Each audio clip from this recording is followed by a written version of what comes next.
वलक़द यस्सरना अल-क़ुरआन लिज़्ज़िक्रि फ़हल मिन मुद्दकिर। सिर्फ अल्लाह की हम इबादत क्यों करते हैं? ये बात सोचने वाली है कि हम इबादत कर रहे हैं, लेकिन सिर्फ अल्लाह की क्यों, किसी और की क्यों नहीं इबादत करते? सिर्फ अल्लाह की इबादत क्यों है? वो अल्लाह की इबादत इसलिए करते हैं, वो अल्लाह ही तो है जिसने इंसान को अदम से वजूद बख्शा है। जिस तरह के कुरान कहता है, वक़द खलक़तुका मिन क़ब्ल वलम तकु शैया, तू कुछ भी नहीं था, तेरा वजूद ही नहीं था और हमने तुझे वजूद बख्शा है। जब हमारा वजूद ही अल्लाह की तरफ से है तो फिर हमारा झुकना भी उसी की बारगाह में होगा। इसी तरह फिर फरमाया कि तू मुर्दा था, तुझे ज़िंदा किया। सूरह बकरा में कैफ़ तकफ़ुरून बिल्लाहि व कुन्तुम अमवातन फ़अहयाकुम, तुम अल्लाह की माबूदियत का, उसके सामने अपनी अबदियत का इनकार किस तरह कर सकते हो कि तुम मुर्दा थे, अल्लाह ताला ने तुम्हें ज़िंदगी बख्शी है, उसने तुम्हें हयात बख्शी है।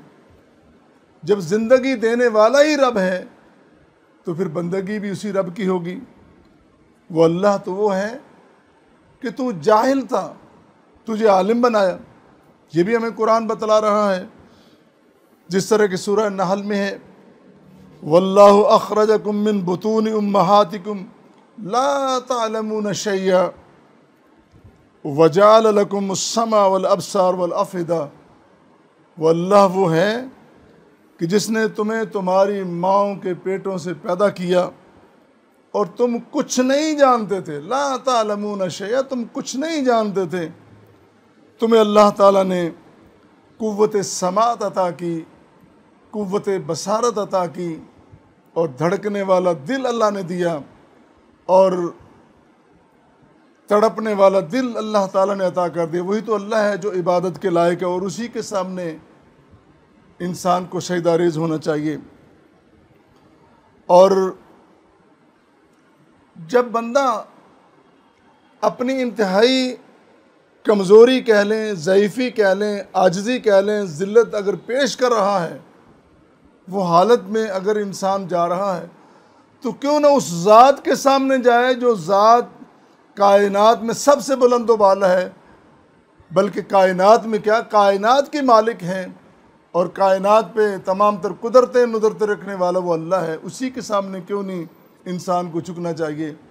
जिस तरह की बड़ी खूबसूरत मिसाल कायम की कुरान करीम में बयान हुआ इब्राहीम अलैहिस्सलाम ने, कि जब उन्होंने एक बुतकदे में आँख खोली, चारों तरफ बुत परस्ती है और पत्थरों की परस्तश हो रही है, उनका दिल तस्लीम नहीं करता कि इंसान पत्थरों को भी पूज सकता है। तो वो अल्लाह की तलाश में निकले। उनका ख्याल ये है, उनका तसव्वुर ये है कि ऐसी चीज़ जो हमारी मोहताज है, जिसको हम बनाते संवारते हैं, हम सजा के रखते हैं, उसकी इबादत क्यों की जाए। इबादत उसकी होनी चाहिए जो कुदरत वाली हो या कम अज़ कम बुलंद व बाला तो हो ना।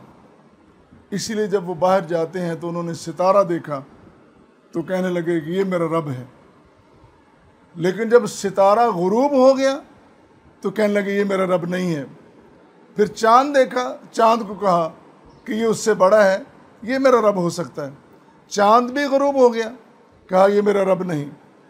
फिर सूरज को देखा जो सबसे बड़ा है, तो सूरज भी जब गुरूब हो गया तो फिर कहने लगे ला उहिब्बुल आफिलीन, मैं गुरूब होने वालों को नहीं पसंद करता, मैं तो उनको पसंद करूँगा जो कुदरत रखने वाले बुलंदो बाला हैं। एक ख़ास फ़िक्र अल्लाह ताला ने उनको अता कर दी और ये ट्रेंड सेट कर दिया इब्राहीम अलैहिस्सलाम ने कि अगर रब की आपने तलाश करनी है तो आपके सामने ये ज़ाविया होना चाहिए, इस ज़ाविये की बुनियाद पर अल्लाह की तलाश करें। तो यकीनन हमें ये पता चलता है कि अल्लाह ताला वही बुलंदो बाला है, वही आला है, वही अरफ़ा है। फिर इसीलिए फरमाया इन्नी वज्जहतु वजहिया लिल्लज़ी फ़तरस समावाति वल अर्ज़ वमा अना मिनल मुशरिकीन, मैं गुरूब होने वाली, मैं डूब जाने वाली, मैं मोहताज चीज़ों की परस्तिश क्यों करूं? जिस तरह एक मिट्टी की ढेरी है, उसमें चाहे कोई भी दफन है, वो हमारा मोहताज था, ज़िंदगी भर उसने अपनी ज़िंदगी गुजारी, लेकिन वफ़ात के बाद वो हमारे गुस्ल देने का मोहताज था, वो हमारे कफन देने का मोहताज था, वो हमारी दुआओं का मोहताज था, हमारे उठा के ले जाने का मोहताज था, हमारी तदफीन का मोहताज था। जब वो बंदों का मोहताज था तो उस अंदर जाके वो किस तरह इस काबिल हो गया कि वो लोगों की हाजतों को पूरा कर सके। इसीलिए फरमाया कि मैं इन्नी वज्जहतु वजहिया लिल्लज़ी फ़तरस्समावाति वल अर्ज़, जो ज़मीन व आसमान का मालिक अल्लाह है, उनको पैदा करने वाला, मैं उसी के सामने सजदा रुज़ हूँगा और मैं शिरक नहीं कर सकता, मैं मुशरिकों में से नहीं हो सकता।